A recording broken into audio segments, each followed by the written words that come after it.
Hello everyone. The topic of this video is religion in gaming, and in particular, we're going to look at 3 examples of major video game franchises attempting to deal with the topic of religion in a serious way. And we're going to see how these bring to light the role played by religion not only in the popular imagination, not just as props in these fictional worlds, but also in our social and political thinking more generally. Beginning with what is, in my opinion, the most richly developed instance of a religious organization in gaming, and we'll see why momentarily. The Church of Unitology from the Dead Space series is a secretive organization based loosely off of the real-life church, quote-unquote, of Scientology. The resemblances are obvious both from an organizational and an aesthetic standpoint. Here I'm primarily interested in the organizational. Both Unitology and Scientology engage in aggressive proselytization, aggressively hunt for celebrity and political endorsements, and limit access to church teachings and materials based on rank being attained through cash payments or favors to the church. Unitology is also slightly inspired by the LDS or Mormon Church, both being centered around the teachings of a prophet figure. Both place an emphasized role on a central text imitative of modern European versions of the Bible. Both use ostentatious cathedrals as ritual and community centers, and both have impressive political and business holdings. The intersection of elements and motifs from both Scientology and Mormonism we observe in the fictional Church of Unitology makes it almost appear as a kind of cross-section of the modern idea of a quote-unquote religion, especially as it's treated in America. In the book Imagine No Religion: How Modern Abstractions Hide Ancient Realities by Carlin, Barton, and Daniel Boyarin, they give an account of the historical development of our modern word religion and its associated terms, beginning with the earliest uses of its Latin etymological root, religio, which refers originally to a certain feeling of gravity or an attitude of having scruples or concerns about a thing. Anything, really. The swearing of a solemn oath has religio about it, and the one who honors that oath treats it with sufficient religio, whereas one who does not honor that oath is thought to have insufficient religio. The feeling that one is in the presence of one's superiors or of a god, too, has religio about it. Or, one can lack respect for their superiors or fail to pay due respect to the gods and thereby demonstrate insufficient religio. In this sense, religio can be treated as a psychological or a social property one can have either a sufficient or an insufficient quantity of. Later on, due to a proliferation of strange and alarmist cults in Rome during periods of crisis and uncertainty, religio would shift in meaning from the degree of gravity or scruples one has with respect to a thing, to whether or not one has gravity or scruples with respect to the correct or the proper things. And so religio would come to refer to properly allocated respect and gravity, not to a certain degree of respect or gravity, whereas superstitio, which as you have probably already gathered is the root of our word superstition, refers to improperly allocated respect or gravity, irrespective of intensity. Religio here loses its meaning as a psychological property one can have a certain amount of, and becomes instead a judgment of how properly one has directed one's respect and concern. Religio, in this earlier sense, refers to either a psychological or social property of an individual, but in the later sense refers to a proper as opposed to improper allocation of that property. Unitology and its inspirations, Scientology and the LDS Church, are organizations not defined by the psychological or social properties of any of its members. Rather, these are organizations in the quite mundane sense in which Max Weber speaks about organizations. Governed, administratively run institutions that exist quite independently of the feelings and attitudes of their members, not entirely dissimilar to companies or even states, which are of course just other forms of organization. Moreover, there seems to be a radical disconnect between the terms religion, as we use it today, and its common root religio, to such an extent that these don't even seem to refer to the same kind of thing. So what accounts for this radical disconnect? And what, therefore, does it mean for an organization or a movement like Unitology, Scientology, or Mormonism to be religious in present day? To answer this question, let's consider another example of religion in gaming, and in my view, one of the most superficial, but therefore one of the most useful for our purposes. The Founders in Bioshock Infinite is both a political organization and a religious movement centered around the fictional character Zachary Comstock, who claimed to have received a vision from an angel called Columbia, the namesake of the flying city in which most of the game takes place, that the founders of the United States of America are like saints, and that he, Comstock, would establish a quote-unquote New Eden. Comstock substantiates his prophetic claims by means of secret, advanced, dimension-tearing technology that allows him to get glimpses of the future in alternate universes and thereby amaze his followers by quote-unquote predicting the future in his. This essentially exhausts the description of the organizational structure of the Founders as an entity in this world. We know nothing about their philosophy, theology, poetry, etc. The figure of Christ is never referenced, there are no crosses anywhere, and the Bible is not referenced in any way, shape, or form by anyone, despite literal smuggled Bibles being a narrative set piece in the previous Bioshock games. And yet, the first environment you find yourself in when you arrive at Columbia is an incredibly elaborate building made seemingly for the sole purpose of performing Christian-style baptisms. Ceremonial white undergarments, like those used in Mormon and other Protestant ritual, are worn by attendees, strikingly similar to representations of the angel Moroni one sees depicted in Mormon art and sculpture, forms one of the more narratively important structures in the city. Besides these outward vestments of angelic imagery, Mormon-esque textiles, and the fact of someone in a leadership position referencing angelic inspiration for their claims and actions, there is no peculiarly religious substance to point to within the Founders as a movement or as an organization. It is almost as if a bare aesthetic resemblance to Christian material culture, in America in particular, was all that was required to mark it as quote-unquote religious in the first place for the developers of Bioshock Infinite. And yet, this impoverishment of the concept of religion used by the creators of Bioshock Infinite actually makes the Founders a much truer representation of the prevailing concept of religion today. Returning to Scientology, the principal inspiration for Unitology, and a particularly interesting case, as its religious status is undoubtedly among the most controversial from a legal point of view, it did not begin its strange history referring to itself as a religious organization at all, but rather as an alternative approach to mental health science called Dianetics. We don't need to bother about the details of Dianetics here. What is important for our purposes is that the impetus to characterize Scientology's identity as a religion and its practices and beliefs as religious was not because these terms accurately reflected the nature of the organization as L. Ron Hubbard wanted them to be understood, but rather because, as a mental health practice, Scientology would otherwise be subject to taxation as well as to the scrutiny and judgment of regulating organizations like the FDA. And they succeeded. In 1993, Scientology was recognized by the IRS as a religious and charitable organization. Which begs the question, by what criteria? In point of fact, the Internal Revenue Code doesn't define religion at all, but informally identifies quote-unquote churches, informally assumed to be religious by reference to certain general characteristics, which, according to the IRS's website, include a distinct legal existence, a recognized creed and form of worship, a definite and distinct ecclesiastical government, a formal code of doctrine and discipline, a distinct religious history, membership not associated with any other church or denomination, an organization of ordained ministers selected after completing prescribed courses of study, a literature of its own established places of worship, regular congregations, regular religious services, Sunday schools for the religious instruction of the young, and schools for the preparation of its members. What you will notice is that all of these are attributes of Christian churches specifically, meaning that, in the eyes of the United States government at least, a religious organization is functionally one which resembles the organizational forms and material culture exhibited by Christian churches in particular. This is emphatically not an approach which treats religion as an anthropological or social category that can be appropriately generalized beyond a specifically Christian, and we could add Occidental and colonial frame of reference.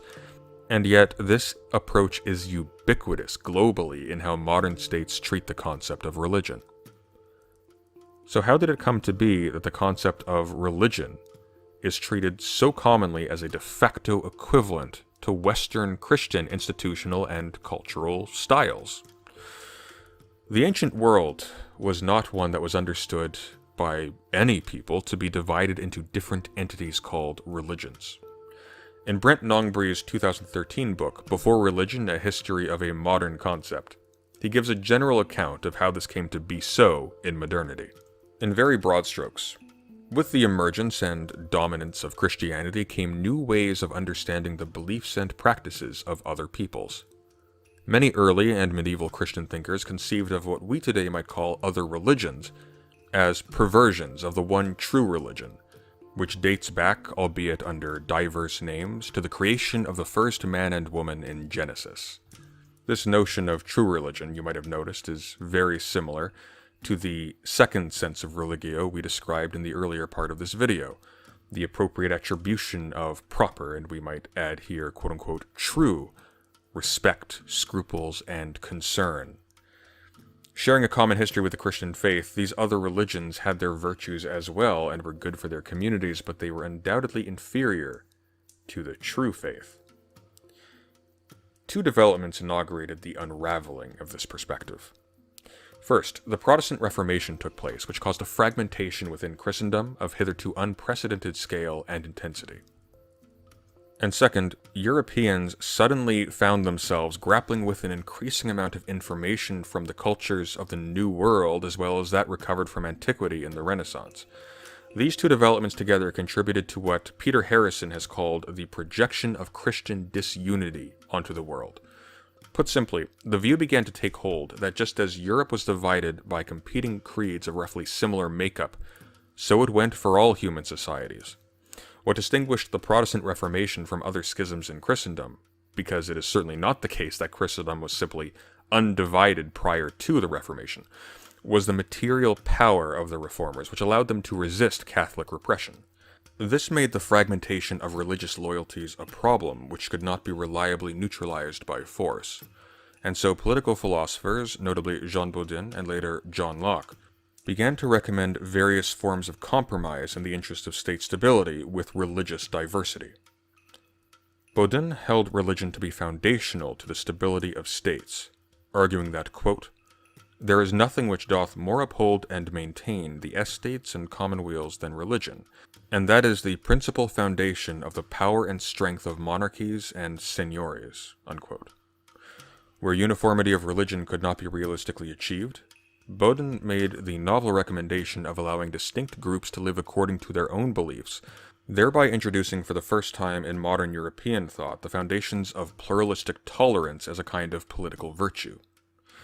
Locke, in his letter concerning toleration, argued that the business of politics was entirely separate from that of religious belief, claiming that, quote, "The care of souls cannot belong to the civil magistrate, because his power consists only in outward force, but true and saving religion consists in the inward persuasion of the mind," unquote.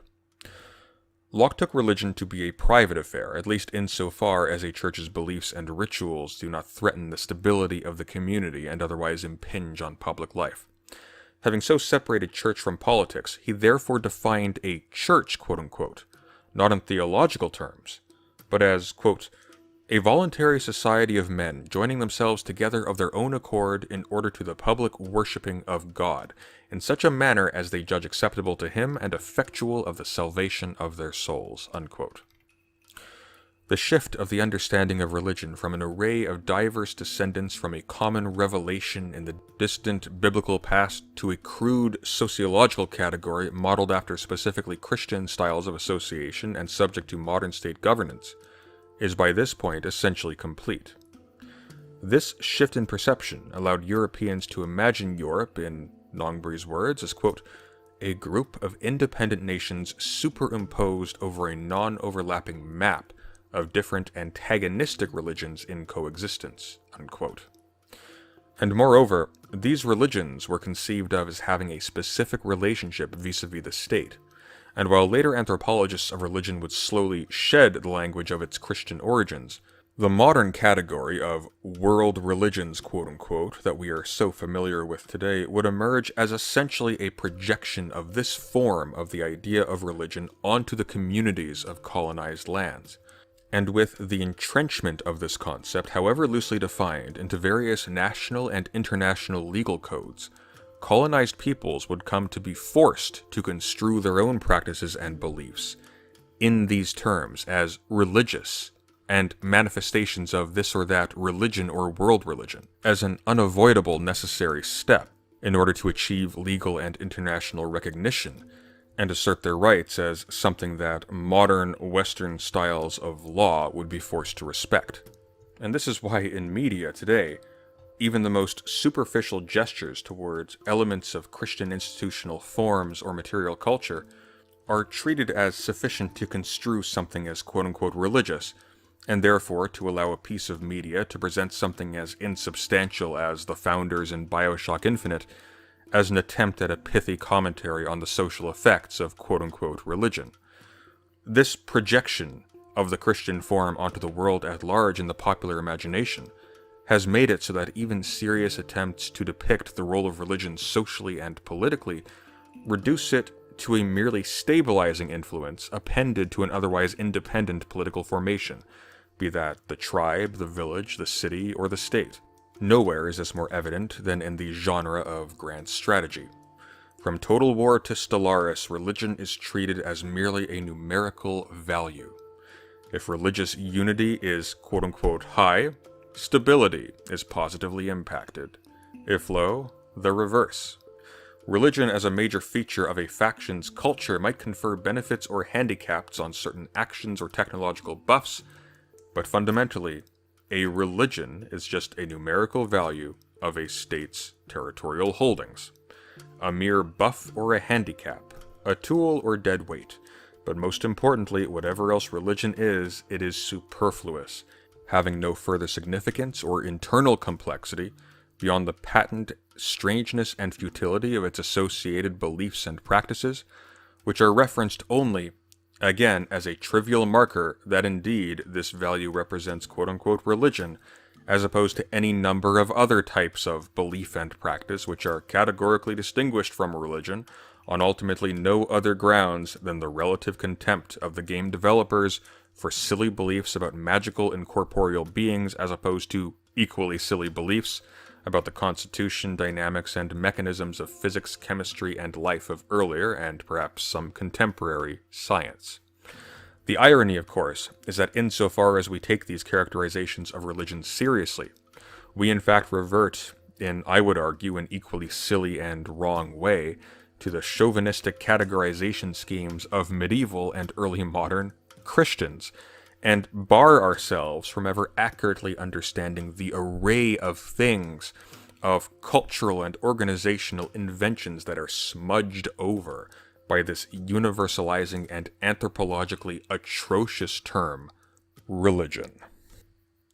The reason why Unitology is the most believable of the aforementioned examples of religion in gaming is precisely because it is modeled after a real organization that attempted to identify as religious in the eyes of the law only in order to benefit materially from what the law ideologically assumed was due to religion as a category.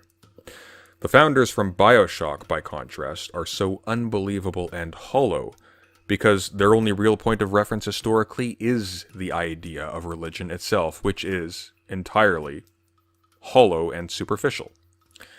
When the same concept of religion is partitioned from other social spheres, as it were, from above, from a state's eye view, we see that it ultimately is comprised of nothing but a pastiche of ideas and behaviors all deemed irrational and therefore functioning as a supposed kind of political hyperspace, an irrational substance behind the scenes gluing all our various disparate cultural inventions together, when really it is only the cultural product of one local historical strand arrogantly stretched thin to blanket over all the rest.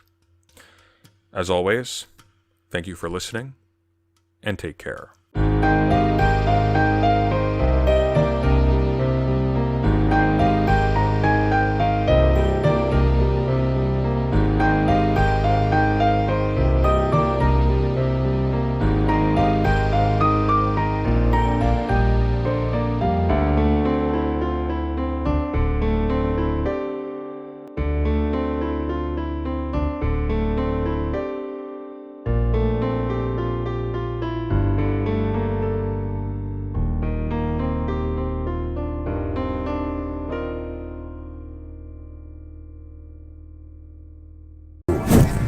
What am I gonna do? Netanyahu's... I'm Benjamin Netanyahu's... top guy. What am I gonna do? Like, they weren't in the same century. Look at Rowling's Potter series and the Quidditch game. YouTube's wonderful praise Google. Said before, it's a statute of limitations. Rats.